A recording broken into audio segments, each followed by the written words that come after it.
எமது பள்ளியில் பணிபுரியும் ஆசிரியர் பெருமக்களுக்கும் என்னுடன் பயிலும் தோழன் தோழிகளுக்கும் என் பணிவான வணக்கத்தினை தெரிவித்துக் கொள்கிறேன்.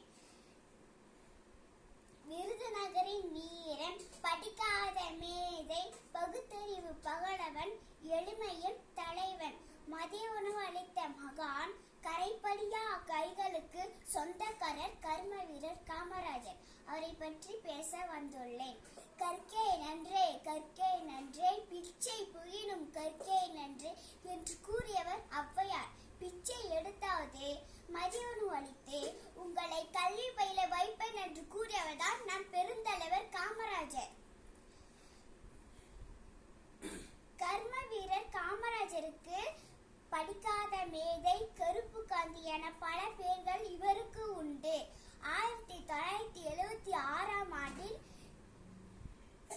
குடிமகன் விருதான பாரத ரத்னா விருது அவருக்கு வழங்கப்பட்டது. நம்ம காமராஜர் எளிமையான தலைவன் என்று இப்போ ஒரு குட்டி ஸ்டோரியில எல்லாத்தையும் தெரிஞ்சுக்கோங்க. எம்ஜிஆரும் காமராஜரும் ஒரு நாள் சந்திச்சுக்கிறாங்க. எம்ஜிஆர் காமராஜர் கிட்ட சொல்றாரு, காமராஜரே எங்க வீட்டுக்கு விருந்துக்கு ஒரு நாள் வரீங்களான்ட்டு. காமராஜர் சொல்றாரு, நான் என்ன நாள் வரேன் எம்ஜிஆரே என்று சொல்றாங்க. அன்னைக்கு நாள் முடிஞ்சு அடுத்த ஒரு நாள் வருது. எம்ஜிஆர் சொல்றாரு, நீ தான் எனக்கு சாக்கு போக்கு சொல்லிட்டு போயிட்ட, நீ கண்டிப்பா எங்க வீட்டு விருந்துக்கு நீ வந்தே அவன்ட்டு சொல்றாரு. காமராஜர் சொல்றாரு, உங்க வீட்டுல அறுசுவை உணவுனா இருக்கும், அதனை என் உடம்புக்கு ஒத்துக்காது, எளிமையான உணவு தான் என் உடம்புக்கு ஒத்துக்கோ என்று சொன்னவர் நம்ம காமராஜர்.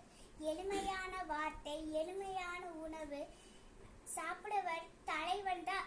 எளிமையின் தலைவன் பெருந்தலைவர் காமராஜர் நம் தலைவர்.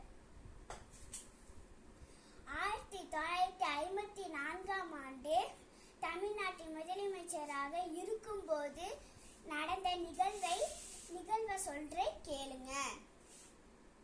திருநெல்வேலியிலிருந்து தூத்துக்குடிக்கு சுற்றுப்பயணம் செஞ்சிருந்தார் காமராஜர். சுற்றுப்பயணம் செஞ்சுட்டு இருந்தப்ப அம்மா ஒரு எட்டு பார்த்துட்டு போலான்ட்டு போயிருப்ப ஊர் மக்கள்னா காமாட்சி காமாட்சி என்று அழைப்பாங்க. காமாட்சி நல்லா இருக்கியாப்பா, சாப்பிட்டியாப்பா என்று கேட்டாங்க. காமராஜர் சொல்றாரு, நீங்க நல்லா இருக்கீங்களா? நான் சாப்பிட்டேன். நீங்க நல்லா இருக்கீங்களா? சாப்பிட்டேன்ட்டு சொன்னாராமா. அவங்க அம்மா ராஜா நல்லா இருக்கியா ராஜான்ட்டு அழைப்பாங்க. அவங்க அம்மா வீட்டுக்கு போனோடனே ஒரு வாய் சாப்பிட்டு போப்பா சொல்றாங்க. இல்ல வேணாமா, நிறைய ஊருக்கு சுற்றுப்பயணம் செய்யணும், கொஞ்சோண்டு சாப்பிட்டு போப்பா சொல்றாங்க.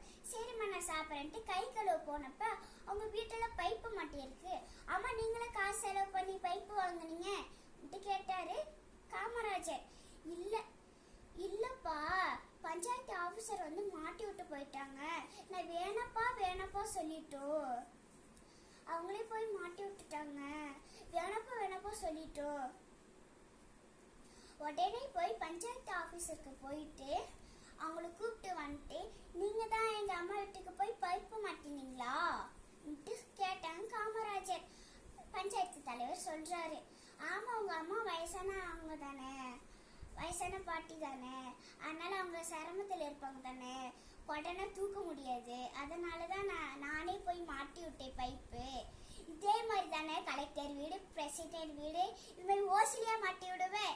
இதே மாதிரி எல்லா அம்மாக்களும் இருப்பாங்க தானே, அவங்களுக்கு நான் மாட்டி விடாம ஏன் எங்க அம்மாக்கு மாட்டி விட்டேன், போய் கலெக்டே அப்படின்ட்டு சொன்னவர் நம் பெருந்தலைவர் காமராஜர். இந்த காமராஜர் சொன்ன வார்த்தை எம்ஜிஆர் மனசுல பதிஞ்சு மதிய உணவு திட்டத்தை சத்துணவு திட்டத்தை மாத்திட்டாரு நம் எம்ஜிஆர். நேர்மையின் அடையாளம்.